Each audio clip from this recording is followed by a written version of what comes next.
Godot Tutorials is not sponsored by or affiliated with the Godot game engine. Before we begin, I want to let you know I added something new to the project. I'll upload this to GitHub, of course, and that is the bus layout. As you were already aware, the music was a little loud, and so I kept it around just basically decreasing to negative 19 decibels to make sure that the average user doesn't have their music blasted into their ears, which is something I should have mentioned in the last episode. So apologies to anyone out there who had the music blasted from downloading the project file. Okay, so now that we've set up everything with the default bus layout to lower down the volume so our users don't have their ears bleeding from the loud music, go ahead to Project, Export. Make sure you click HTML5. Make sure that VRAM texture compression is set to on for desktop. We will not be doing this for mobile. Then go ahead, click Export Project. When you reach a folder, let's go ahead and create a folder. I'm going to give it the name Pong Alpha.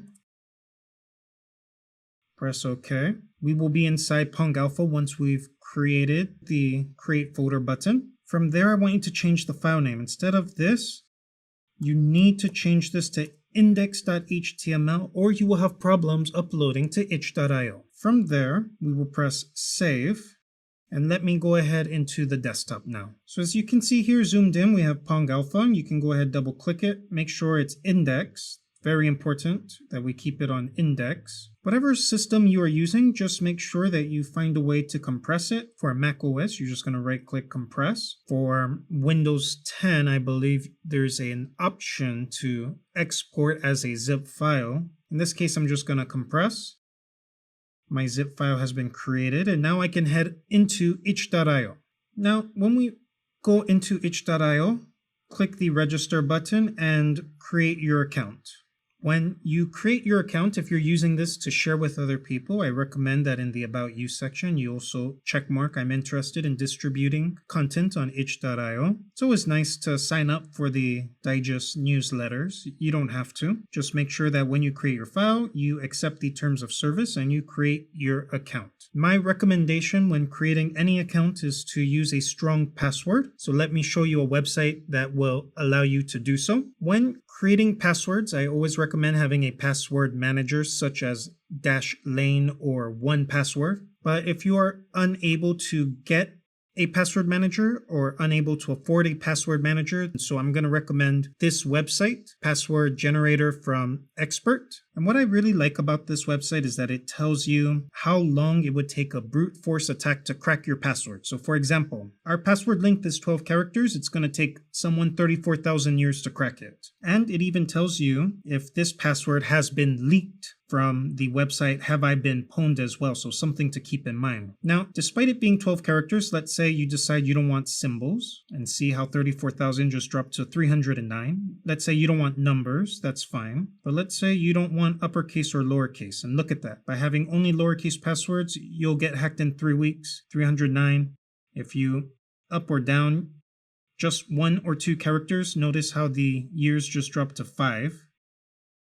Now, my recommendation is to always have an uppercase, a lowercase, a number, and a symbol, at minimum 1 each. On top of showing you how long it would take a brute force attack to crack your password, it even lets you know if this password has been leaked, and the source is the Have I Been Pwned website. Now, if you don't like passwords, because again, you don't have a password manager, I do recommend using Passphrases, because they are easier to remember and just as strong, and if not stronger than, passwords. And a passphrase is just random words from the dictionary put together to create your password, even though it doesn't have numbers, even though it doesn't have symbols, even though everything is lowercase. Notice here how even though we only have 4 random words, the approximate crack time is going to take 38,000 centuries, or excuse me, 38 million centuries. Now, this website is called useapassphrase.com, and it randomly lets you generate a new password. In this case, notice how you press the generate new passphrase. It gives you different centuries. So in this case, I believe this is 41 billion centuries. This one's 23,000 centuries. This is 582 million centuries, and so you can see you can create a password that's powerful, takes a brute force attack a long time to crack, and you don't need a password manager, although I always recommend a password manager because you can still lose your password and get locked out. Now, my last recommendation is going to be the website called haveibeenpwned.com. You can type in your email here, and it will tell you if your account has been hacked or is known to have been hacked, so you can go ahead and change your password. And that's basically it when it comes to generating passwords. Again, I always recommend Password Manager. If you cannot, I recommend either use apassphrase.com or expert.com/passwordgenerator. All of these links will be in the description down below. Regardless, go ahead, create your account by pressing the Create Account button. And then let's move on to securing our account a little more.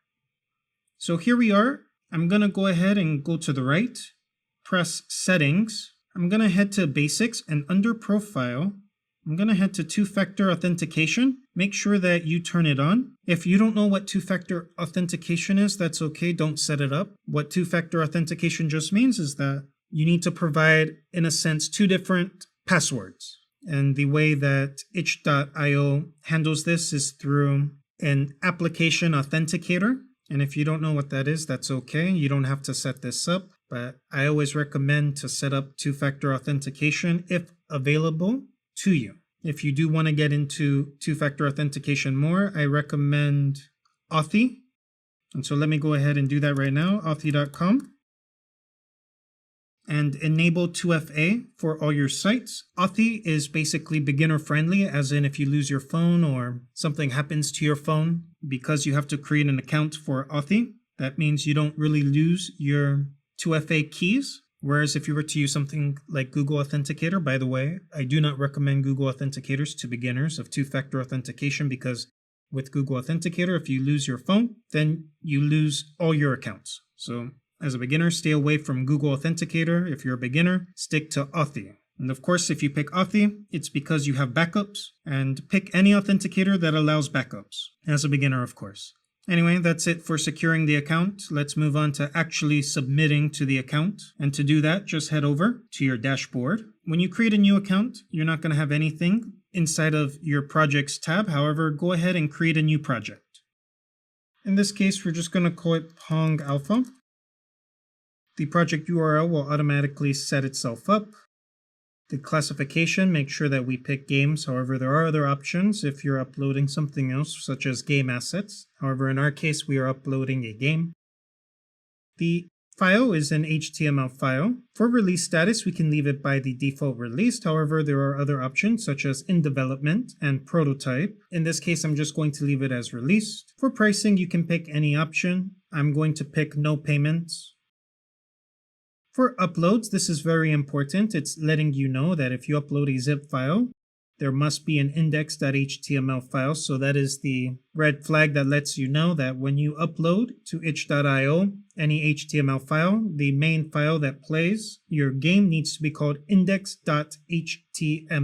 In this case, go ahead, press the upload files button. In this case, go ahead, pick your zip file, pong_alpha.zip, press open, and then just wait until it uploads. Once your file has uploaded, you have many options to choose from. In this case, keep it executable.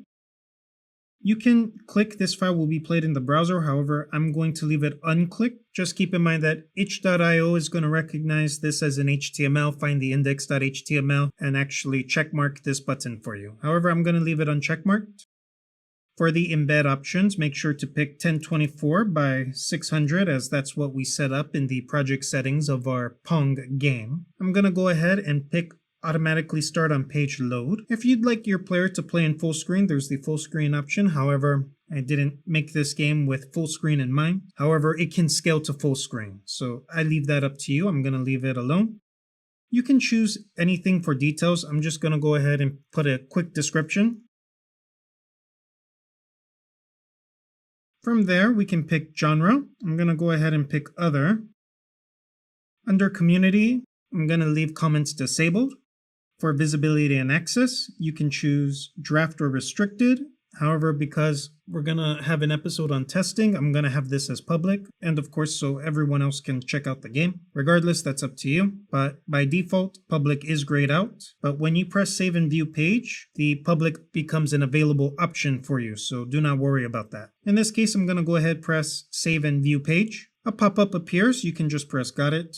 And then just wait for the game to load. And there we go. Our game is finally loaded. However, I don't like that it automatically started. So in this case, perhaps I will, instead of changing automatically start on page, I'm going to uncheck that.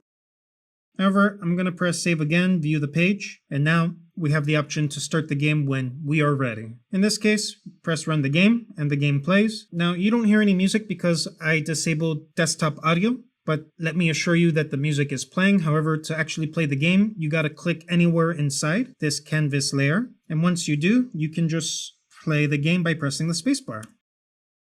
And there we go. We just created our Pong game. In this case, let's make sure that we make this public by pressing the public button and pressing save. And there we go.